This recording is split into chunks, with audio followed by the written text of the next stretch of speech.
శ్రీ కుంభం అనిల్ కుమార్ రెడ్డి గారికి అందరూ గట్టిగా చప్పట్లతోటి స్వాగతం పలకండి.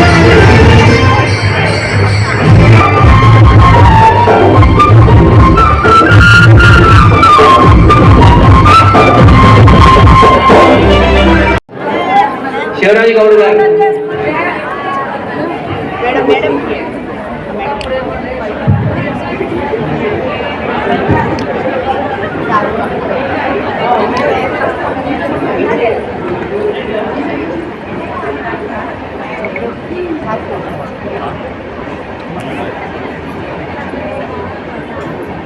ఇరవై వేల పైసలు మహిళలు ఉన్నారు.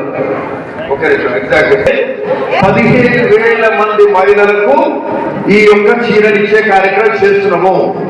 కాదు, ఇదే ఇక్కడ ఈ చీరనిచ్చే కార్యక్రమం చేస్తున్నాము.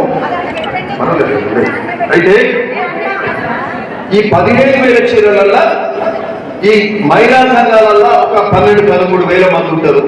ఇంకా 2,000 మంది ఉండకపోవచ్చు. ఉండని వాళ్ళకు కూడా చీరలు ఇస్తారు కూడా ఈ సందర్భంగా. ఓకే, అయితే ఇంకొకటి ఏంటంటే మహిళా సంఘంలో లేని వాళ్ళకు కూడా ఇష్టం కానీ బట్ లేని వాళ్ళు కూడా చేరితే ఏంటంటే మీకు మంచిది. రానున్న కాలంలో ఇదివరకు ఏంటంటే వయోపరిమితి ఉండే 60 ఏళ్ళ పైకి ఉంటే చెప్పిపోయింది మహిళా సంఘంలో చేర్చుకోకపోయింది. అవునా?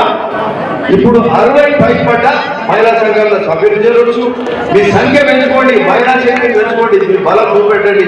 మీకేంటంటే సంక్షేమ పథకాలు ఏమొచ్చినా ఆ మహిళా సంఘాల మీద ఎక్కువ ముఖ్యమంత్రి గారు దృష్టి పెట్టండి. మహిళలను కోటీశ్వరం చేయాలవచ్చు, మహిళలకి నేరుగా ఆర్టీసీ బస్సులు ఇచ్చి మళ్ళీ మీరే ఆ సంస్థకు లీజ్ ఇచ్చినట్టు, కిరాయికి ఇచ్చినట్టు, సోలార్ ప్లాంట్ పెట్టేటట్టు, పెట్రోల్ బంకులు పెట్టేటట్టు. సో ఇవన్నిటి మీద దృష్టి పెట్టింది కాబట్టి మహిళా సంఘాలన్నా చేరని వాళ్ళు కూడా చేరాలని కూడా ఈ సందర్భంగా కోరుతున్నాం. చీరలు మాత్రం అందరికీ వస్తాయని సందర్భంగా చెప్తున్నాం. Thank you.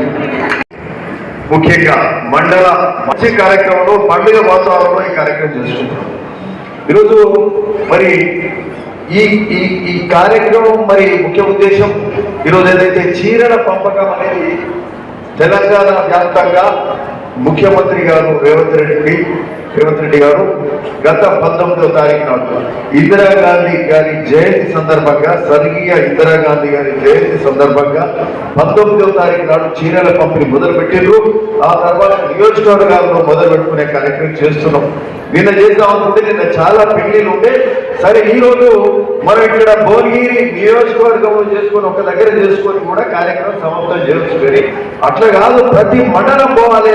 ప్రతి మండలం పోయి మరి అక్కడ మండల వ్యాప్తంగా ఉన్న మహిళా సోదరి మనులందరినీ కలిసి నేరుగా వాళ్ళ చీరణ పంపిణీ కార్యక్రమంలో పాలు పంచుకోవాలనే ఆలోచనలో భాగంగా ఉదయం పోచంపల్లి, ఆ తర్వాత బీబీ నగర్, ఇక్కడ భోగి, నెక్స్ట్ ఒలిగొండ 4 గంటల కానీ 5 గంటల వరకు పోయి అక్కడ కూడా చేస్తామని ఈ సందర్భంగా. సో ఇట్లాంటి కార్యక్రమంలో రావడం చాలా సంతోషంగా ఉన్నది. సరే, ఈరోజు ఒకటి మీ అందరూ ఒకటి కోరుతున్నానండి, మీరు ఒక్కటి ఆలోచించాలి. గత 2 ఏళ్ల పాలన ఎట్లా ఉండే, అంతకుముందున్న 10 ఏళ్ల పాలన ఎట్లా ఉండే. అంతకుముందున్న 10 ఏళ్ల పాలన మీకు ఉచిత కరెంట్ వచ్చిందా? గృహజ్యోతి కింద 200 యూనిట్ల కరెంట్ ఉచితంగా వచ్చిందా అని సందర్భంగా అడుగుతాం. వచ్చిందా? గృహజ్యోతి కింద ఉచిత కరెంట్ రాలే కదా. ఉచిత బస్సు, మహిళలకు ఉచిత బస్సు ఇచ్చే కార్యక్రమం జరిగింది ఆ రోజు. ఈరోజు మన ప్రభుత్వం దానిపై ఉచిత బస్సు ఏర్పరచుకునే కార్యక్రమం చేసినాం. మహిళలకు గౌరవప్రదంగా మరి బస్సు ఉచితంగా ఇచ్చే కార్యక్రమం చేసినాం. గృహజ్యోతి కింద 200 యూనిట్ల కరెంటు బిల్ ఇచ్చే కార్యక్రమం చేసినాం. కరెంటు బిల్ ఎవరైనా కడుతున్నారు ఇక్కడ?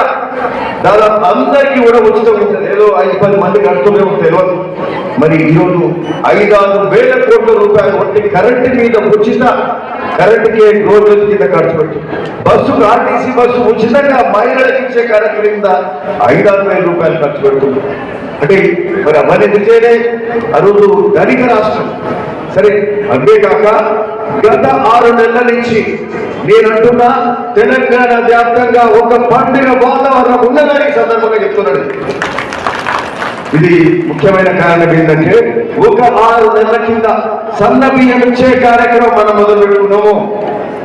ఈ రాష్ట్రంలో దేశంలో ఎక్కడ లేనట్టుగా ఓన్లీ తెలంగాణలో 13,000 కోట్ల రూపాయలు పెట్టి సన్న బియ్యం ఇచ్చే కార్యక్రమం తెలంగాణలో మొదలు పెట్టుకున్నాము.